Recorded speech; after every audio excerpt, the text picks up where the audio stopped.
Welcome back to Beauty Bee. Today we're going to start a new series on this channel, which I'm going to call the recommended looks. Our first palette is going to be this Wet n Wild Walking on Eggshells quad. I really like this, enough to have destroyed it. As you can see, I have some pretty major pan in both this light brown shade and this shimmering pink.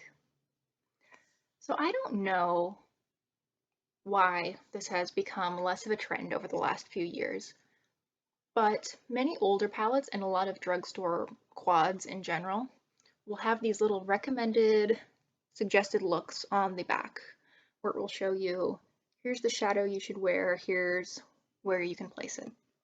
I guess should is an overstatement. This is just if you want a starting point, here's where you can start. I never actually do those. So I've decided I'm going to work through the palettes and quads that I have, doing the recommended look, and share them with you guys. So on the Wet n Wild quads, as far as I can tell, the look is always roughly the same. They have a lid shade that they want you to put all over the lid. In this case, it's this pink. A crease shade that they want that goes immediately over it, this shimmering brown. A transition shade that you will put sort of right in this area. This color, I've clearly gotten a lot of use out of that. And an eyebrow highlight. So let's get started. I'm going to be using this EcoTools brush duo for everything. I'm going to start out with the transition shade. They do not give a particular set of instructions for this. If they do on if future quads give more of a step 1, step 2, I will be following that.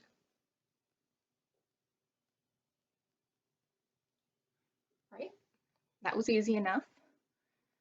Now let's move on to the brown. I previously have been using this really fluffy blender brush. Now I'm going to move to the smudger brush on the other side. I'll just stick that right in here, just below where we placed the first shade. It's not showing up very deeply. I think that must be why I don't tend to reach for this particular shade very often. I think I remember why.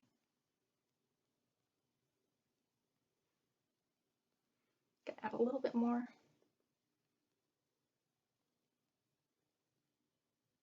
To both eyes.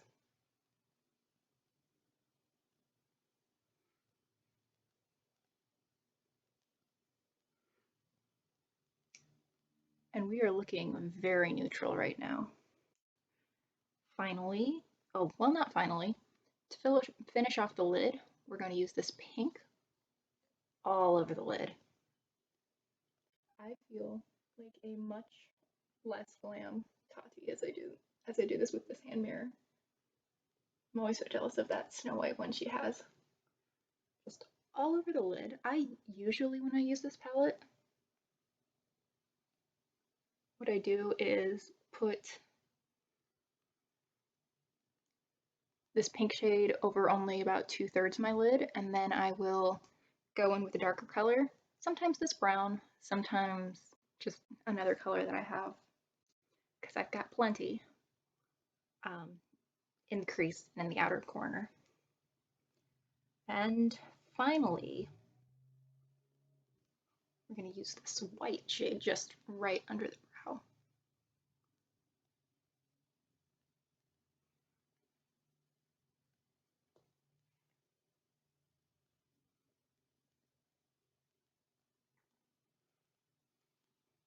And there we have it.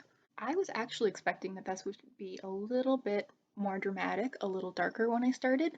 I'm pretty happy with the look. There are a couple things I would change though. I would probably add a little bit of depth in this outer V, and I would do something under my eyes. This particular setup doesn't put anything under the eyes. Probably use that brown. And to top things off, I'm going to add some mascara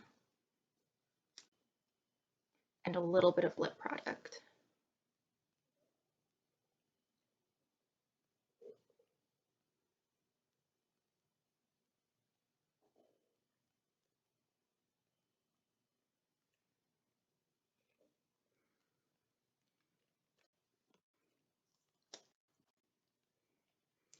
This is the Maybelline lipstick in Almond Rose. It's one of their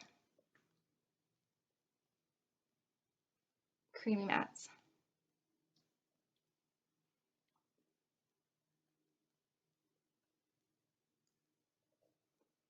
I put that over a lip balm, so it's not as matte as you might expect. Thought I would do a really quick check-in here. I've had my makeup on for about 4 hours now, I think. It's still holding up really well, and it's really been growing on me. I think it opens up my eyes nicely, and I definitely see myself repeating this look several times again. If you've enjoyed this video and you're interested in budget-conscious fashion and beauty content, I hope you'll consider subscribing, and until next time, bye!